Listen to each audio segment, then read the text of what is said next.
কাছে গিয়ে দেখে হায় রে পূর্ণিমার চাঁদ ফেল, সুবহানাল্লাহ বলবেন না? কি সুন্দর চেয়ার আল্লাহ নবীকে দিয়েছিলেন। পাগল হলে তো মাথার চুলগুলো উস্কো ফুস্কো থাকবে, দাঁতে ছাতা লাগবে, ধুলো বালি মেখে থাকবে, কিন্তু এত সুন্দর চেয়ার আল্লাহ পাক নবীকে দিয়েছিলেন। হযরত আবু হুরায়রা রাদিয়াল্লাহু তাআলা নবীজির সামনে একদিন দাঁড়িয়ে আছেন। পূর্ণিমা রাতের চাঁদের সময় নবীজির সামনে দাঁড়িয়ে আছেন। একবার হলো আকাশের চাঁদের দিকে তাকায়, আর একবার নবীজির চেহারা মোবারকের দিকে তাকায়। এই দৃশ্য দেখার পরে নবীজি জিজ্ঞাসা করলেন, ওগো আবু হুরায়রা রাদিয়াল্লাহু তাআলা আনহু, একবার তুমি আকাশের চাঁদের দিকে তাকাও, আর একবার আমার চেহারা মোবারকের দিকে তাকাও, কারণ কি ব্যাপার কি বলো?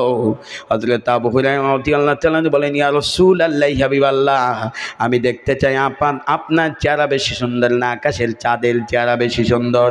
নবীজি বললেন, ওগো আবু হুরায়রা রাদিয়াল্লাহু তাআলা আনহু, বলো তো আমার চেহারা বেশি সুন্দর না আকাশের চাঁদের চেহারাটা বেশি সুন্দর? হযরত আবু হুরায়রা রাদিয়াল্লাহু তাআলা বলেন, ইয়া রাসূলুল্লাহ হাবিবাল্লাহ, আমি আকাশের চাঁদের দিকে অনেকক্ষণ তাকায় থাকলাম, ওর ভিতরে কিছু কিছু কালো কালো দাগ দেখা যায়, কিন্তু আল্লাহ রাব্বুল আলামিন আপনাকে এত সুন্দর করে তৈরি করেছেন, আপনার চেহারা মোবারকের ভিতরে এক বিন্দু কালো দাগ দেখা যায় না। সুতরাং আকাশের চাঁদের চাইতে আপনার চেহারাটা হলো অনেক অনেক গুণ বেশি সুন্দর। চিৎকার দিয়ে বলেন না সুবহানাল্লাহ। সেই নবী কোরা পাগল বলেছে, আমাদের এখন পাগল বলে না? হুজুরদের খেয়ে দিয়ে কাজ নেই, হুজুরা মেম্বার হবে কেন, চেয়ারম্যান হবে কেন, এমপি মন্ত্রী হবে কেন? ও হবো তা আমরা মেলি খাতি পারবো তারা? হুজুরদের কাজ হলো, ওরা হলো মসজিদের ইমামতি করবে, মানুষ মরে গেলে জানাজার নামাজের ইমামতি করবে, আর আমাদের আব্বা মা না আখেরি দোয়া করবে, জাহান্নাম পার করে সব জান্নাতে পাঠাবে। এই তো হুজুরদের কাজ। 500 টাকা 1000 টাকা হাজিরে নেবে, কিন্তু ওনারা মেম্বার চেয়ারম্যান হবে কেন? বাংলাদেশের যদি আপনাদের এই আক্কেলপুর এলাকায়, সম্মানিত বৎসরে আক্কেলপুর এলাকায় যে কেন্দ্রীয় মসজিদ আছে, উপজেলা যে মসজিদ আছে, উপজেলা মসজিদে যখন ইমাম নিয়োগ দেওয়া হয়, ইমাম নিয়োগ দেওয়ার সময় সেই ইমাম হলো বিড়ি টানবে, যে হলো দুর্নীতি করবে, যে চাঁদাবাজি করবে, টেন্ডারবাজি করবে, পাঞ্জাবি ভালোভাবে গায়ে দেবে না, হারাম ইনকাম করে খাবে, ওই রকম লোক যদি ইন্টারভিউ দিতে যায়, ওরা তো ইমামতি আগে দেবেন, গলায় ধাক্কা দিয়ে বের করে দেবেন। সামান্য একটা বিড়ি খালি ওর ইমামতি চলবে না। এ তো ইন্টারভিউ নেন, ওর বাপ নামাজ পড়ে কিনা, ওর মা পড়ে কিনা, ওর স্ত্রী পর্দা মেনটেন করে কিনা, ওর মেয়ে পর্দা মেনটেন করে কিনা, এত কিছু ইন্টারভিউ নেওয়ার পরে একটা ইমাম নিয়োগ দেওয়া হয়, অনেক টাকা বেতন, 10,000। কথা ঠিক না বেঠিক বলে? আবার ওই ইমাম যদি একটু ভুল করে, ওই ইমামতি 3 তালাকে 22 তালাক। কথা ঠিক না বেঠিক? একটা সামান্য 300 জন 500 জনের ইমাম যদি একটু ভুল করে, মাঝে যদি একটু বিড়ি টেনেই ফেলে, তার ইমামতি যদি আপনারা দেখে ফেলেন, ইমামতি বাতিল করে দেন, তাহলে সম্মানিত 300 400 জন 500 জনের একটা ইমাম নিয়োগ দেওয়ার জন্য যদি এত ইন্টারভিউ দিয়ে যদি আপনি নিয়োগ দেন, একটা মেম্বার চেয়ারম্যান এমপি মন্ত্রী নিয়োগ দেওয়ার সময় যদি আপনি যদি চিন্তা করতেন নামাজ পড়ে কিনা, রোজা রাখে কিনা, হালাল খায় কিনা, হারাম বর্জন করে কিনা, এত কিছু ইন্টারভিউ নিয়ে যদি জাতির মেম্বার চেয়ারম্যান এমপি মন্ত্রী নিয়োগ দেওয়া, তো আল্লাহর কসম করে বলি, মসজিদে যেভাবে শান্তি আছে, সমাজে রাষ্ট্রে কি কায়দা আল্লাহ শান্তি দিয়ে ভরপুর করে দিতে। কথা বলেন ঠিক না? কথা মনে হয় বোঝা যাচ্ছে না নাকি? যাচ্ছে তো? তাহলে আমরা ইমাম নিয়োগ দেওয়ার সময় মসজিদের যেভাবে ইন্টারভিউ নিই, আগামীতে জাতির ইমাম একই কায়দায় নিয়োগ দেব। কথা ঠিক না? যে ইমাম মানুষের অধিকারকে নষ্ট করে দিবে, যে ইমাম দুর্নীতি করবে, যে ইমাম হলো টেন্ডারবাজি করবে, যে ইমাম চাঁদাবাজি করবে, যে ইমাম দখলদারিত্ব করবে, ওই ইমামগুলোকে বঙ্গোপসাগরে ভাসিয়ে দেব। আর যারা হলো মানুষের অধিকারকে মানুষের কাছে ফেরত দেবে, জাতির ইমাম ওই রকম নিয়োগ দেব। কথা বলেন ঠিক না? নবীর ব্যাপারে 1 নাম্বার মিথ্যা প্রচার, পাগল। নবী আমার পাগল ছিলেন না। 2 নাম্বার নবীকে বলা হলো পাগল দেখতে জানা গেল, যাওয়ার পরে ওরা হলো কালেমা পড়ে মুসলমান। সম্মানিত বৎসরে, কালেমা পড়ে মুসলমান হয়ে যায়, সুবহানাল্লাহ বলবেন না?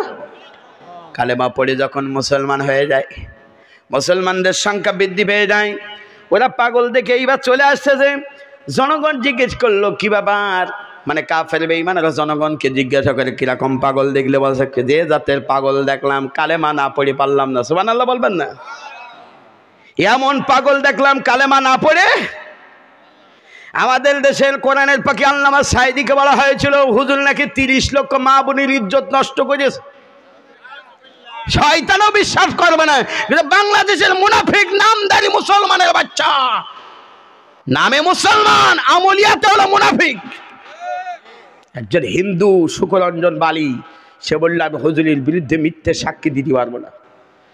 3 বছর তাকে ভারতের দমদম জেলখানায় ভর্তি করে রাখা হয়েছে। হুমকির বার হুমকি দিয়েছে, নির্যাতনের পরে নির্যাতন চালিয়েছে। একটি হিন্দু মানুষ হলো আল্লামা সাঈদীর বিরুদ্ধে মিথ্যা সাক্ষী দেয় নাই। কিন্তু বাংলাদেশের ভুয়া মুক্তিযোদ্ধার বাচ্চাগুলো 71 সালে যার জন্মই হয় নাই, 73 সালে জন্ম, সে হলো মুক্তিযোদ্ধা হয়েছে। হয় এই ভুয়া মুক্তিযোদ্ধা নামধারী মুনাফিকের বাচ্চাগুলা আল্লামা সাঈদীর বিরুদ্ধে মিথ্যা সাক্ষী দিয়েছে। কথা বলেন ঠিক কিনা? সম্মানিত হয় এবং বাবারে, পাগল কিরকম দেখলে ওরা বলে এমন জাতের পাগল দেখলাম কালেমা না পড়ে পারলাম না। ওরা কালেমা পড়ে মুসলমান হয়ে গেল। এইবার জাতির লোকদের সামনে, এইবার জাতির লোকদের সামনে কাফের বেঈমানরা বললেন শোনো, ও শুধু পাগল না, ও বা জাদুকর। 2 নম্বর বললেন জাদুকর। নবী আমাদের জাদুকর ছিল? সবাই বলেন নবী জাদুকর ছিল না। ওরা জানিয়ে দিল নবীজি হলো জাদুকর। আল্লাহ পাক জানিয়ে দিয়েছেন নবী যে জাদুকর ছিলেন না। এরপরে নবীকে 3 নাম্বার বলা হলো গণক। নবী আমার গণক ছিলেন না। 4 নাম্বার নবীকে বলা হলো কবি। নবী আমার কবি ছিলেন না। 5 নাম্বার নবীকে বলা হলো দেশদ্রোহী তথা রাজাকার। মক্কার মানুষের বিরুদ্ধে নাকি নবীজি কাজ করেছেন। দেশের মানুষ যা চায়, রাষ্ট্রের মানুষ যা চায়, নবী তাই চায় নাই। এই জন্য নবীকে দেশদ্রোহী তথা রাজাকার বলেছে। বলেন তো আমাদের নবীকে যদি দেশদ্রোহী বলে তা আমরা কোন গানে শুনে আমাদের বলবে না? বলবে না?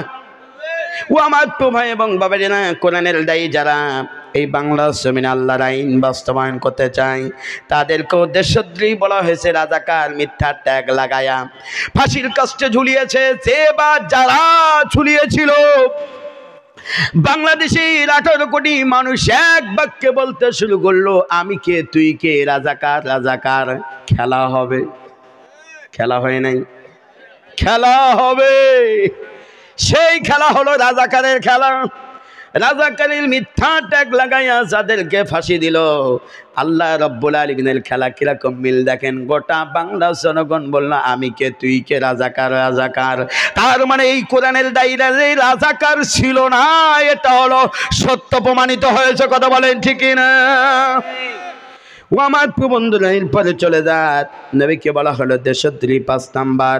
6 নাম্বার নবীকে বলা হলো সন্ত্রাস। বলেন তো আমাদের নবী কি সন্ত্রাস ছিলেন নাকি? 7 নাম্বার নবীকে বলা হলো উগ্রবাদ। 8 নাম্বার নবীকে বলা হলো মৌলবাদ। 9 নাম্বার নবীকে বলা হলো জঙ্গিবাদ। 10 নাম্বার নবীকে বলা হলো মানবতা বিরোধী। একটা নাই, দুইটা নাই, নবীজির বিরুদ্ধে কাফের বেঈমানেরা 11 আমার প্রিয়বন্ধুরা 10টা মিথ্যা প্রচার চালিয়েছে। এত কিছু মিথ্যা প্রচার চালানোর পরও আল্লাহ রাব্বুল আলামিনের নবীজি কাফের বেঈমানদের সামনে মাথা নিচু করে নাই। মাথা নিচু করেছে কার সামনে? আরো জোরে বলেন। দিন বিদায় আন্দোলন বন্ধ করে নাই।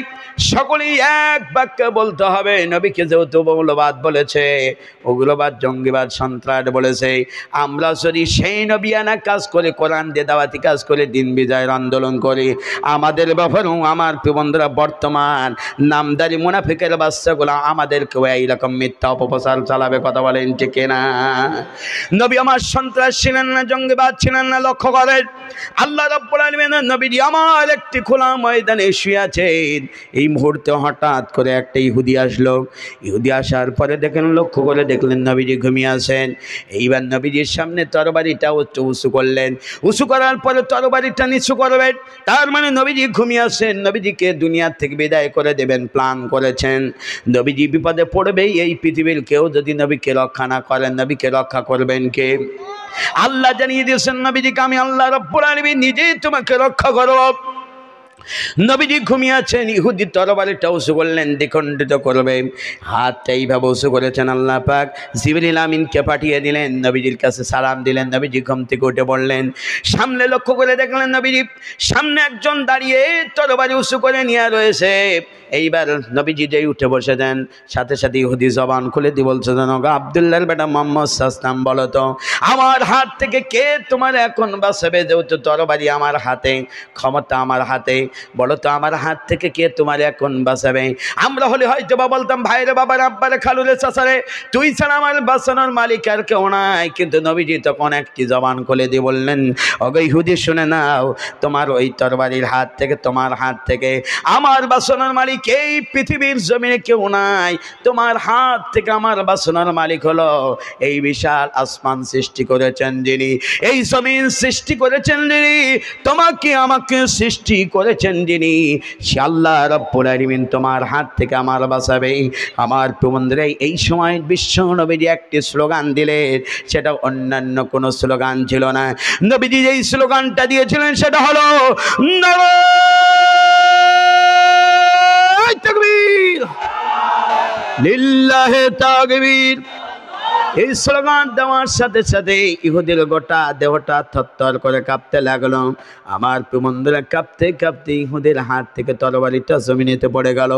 জমিনেতে যেই তরবারিটা পড়ে গেলেন, আল্লাহ রাব্বুল আলামিনের নবীজি তরবারিটা হাতে নিলেন। নেওয়ার পর ইহুদিকে ডেকে বলছেন, ইহুদি বলো তো এইবার তরবারি যেহেতু আমার হাতে, বলো আমার হাত থেকে কে তোমার বাঁচাবে বলো। ইহুদির তো ঈমান কামাল নাই। ইহুদি বলতেছে, আপনার হাত থেকে আমার বাঁচানোর মালিক হোক আব্দুল্লাহ বেটা মোহাম্মদ সাল্লাম, তুমি ছাড়া আর কেউ বাঁচানোর মালিক না। নবীজি জবান খুলে দিয়ে বললেন, ওগো ইহুদি শুনে দাও, আমি জীবন দেওয়ার মালিক না, আমি মরণ দেওয়ার মালিক না। জীবন মরণের মালিক জোরে বলেন কে? আর জোরে বলেন কে? আল্লাহ রাব্বুল আলামিন ছাড়া জীবন মরণের মালিক কেউ নাই। এই কথা যেই বলেছেন ইহুদি তখন চিন্তা করছে, সারাটি জীবন জেনে আসলাম আব্দুল্লাহর বেটা মোহাম্মদ সাল্লাম একজন সন্ত্রাস, একজন উগ্রবাদ, একজন মৌলবাদ, জঙ্গিবাদ মানুষ, কিন্তু আজকের যে আদর্শ দেখলাম, যে চরিত্র দেখলাম, আব্দুল্লাহর বেটা মোহাম্মদ সাল্লামের মতন ভালো মানুষ আসমান আর জমিনের ভিতরে খুঁজে পাওয়া যাবে না। এই কথা বলার পরে ইহুদি জবান খুলে দিয়ে বললেন, ইয়া রাসূলুল্লাহ, হাবিবাল্লাহ, আর দেরি করা যাবে না, এখনই আপনি আমারে পাঠ করাই নেন, আশহাদু আল্লা ইলাহা ইল্লাল্লাহু ওয়া আশহাদু আন্না মুহাম্মাদান আবদুহু ওয়া রাসূলুহু সাল্লাল্লাহু আলাইহি ওয়াসাল্লাম। কালেমা পড়ে মুসলমান হয়ে গেল। নবীজির এই আদর্শ দেখে চিৎকার দিয়ে বলেন না সুবহানাল্লাহ। আর একটু জোরে বলেন না সুবহানাল্লাহ। গল্প বলি শোন প্রিয় নবীজির, শ্রেষ্ঠ মানুষ যিনি এই ধরনের। গল্প বলি শোন প্রিয় নবীজির, শ্রেষ্ঠ মানুষ যিনি এই ধরনের। ছোটদের দেখে যিনি মিষ্টি হেসে, সালাম দিতেন আগে ভালোবেসে। ছোটদের দেখে যিনি মিষ্টি হেসে, সালাম দিতেন আগে ভালোবেসে। চোখ দুটো ছিল তার শান্তির নীড়, পরম ঠিকানা যেন গরিব দুঃখীর। গল্প বলি শোন প্রিয় নবীজির, শ্রেষ্ঠ মানুষ যিনি এই ধরনের।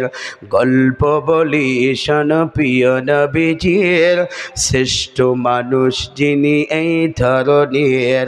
যাদের ছিল না কোনো সহায় স্বজন, তাদের ছিলেন তিনি বড় আপন। কথা বলেন ঠিক না?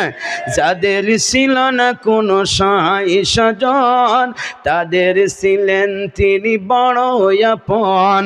হৃদয় ছিল তার অতল গভীর, হৃদয় ছিল তার অতল গভীর। পরের ব্যথাতে তিনি সদাই অধীর। গল্প বলি শোন প্রিয় নবীজির, শ্রেষ্ঠ মানুষ যিনি এই ধরনের।